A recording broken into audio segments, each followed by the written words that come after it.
Can I say one thing real quick? Absolutely. All right. There's this, I hate the exercise that some people do, media included, where they raise this false premise and then knock it down. Like, oh, you guys think Freddie Kitchens wearing a T-shirt is the reason they lost a game or the reason he should be fired? Nobody has said that. I don't think so. Not a single person has said that. But you can look at it and say, that was kind of a dumb thing to do. And if why would a head coach get involved in that and still make the point that it didn't affect the outcome of the game? Right, but you could I've also been hearing that from a lot of people. You could also have 10 reasons why mistakes that he has made, and that just becomes the 11th. Yeah, I mean, and I might even put it a little lower on the list. Let's be smart. That wasn't a smart thing to do. No, not at all. And I think it's okay to say that. But nobody is saying that. First of all, I haven't heard many people say that he should be fired, other than fans who obviously get upset when they lose. But they in lost the media, the game they nobody has won. called for his head right now. And well, I'll tell you what I did the other day at Monday at the press conference.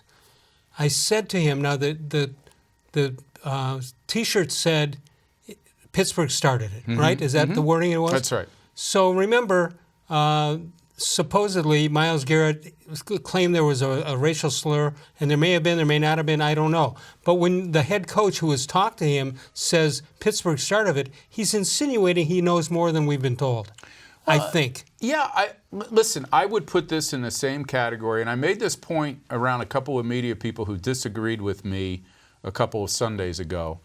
When Dee Haslam goes out there wearing a 95 hat, supporting a guy who we know for one thing has jeopardized the playoffs by his meltdown. We don't know what was said between those two players. And it shows this tacit okay with what happened. And they shouldn't be okay with what happened at all. If she wants to sit there privately and say, listen, I'm really disappointed, but you know we still support you. We still want you to be a member of our organization. Without doing it but with the hat. I'm not happy with how that went down. That's fine, but not walking around wearing a 95 hat and him wearing the T-shirt, it struck me the same way, is that they're not a serious organization that takes what happened seriously because it's jeopardized their season. Yeah, and let's go one step further. I heard a national guy say they are now the Oakland Raiders of 2019.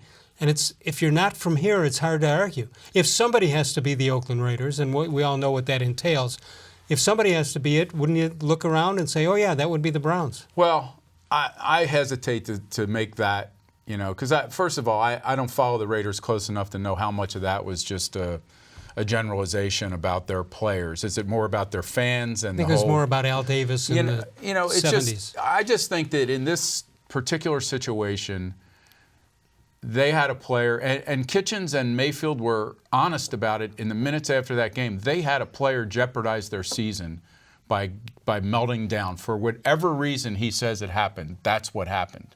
And now they go out and they lose a game. They just have never struck me as an organization that has this laser focus on winning and building the culture that other winning organizations have. And we saw it. That team in Pittsburgh has no right to be 7-5. And I would argue that this team has no right to be 5-7.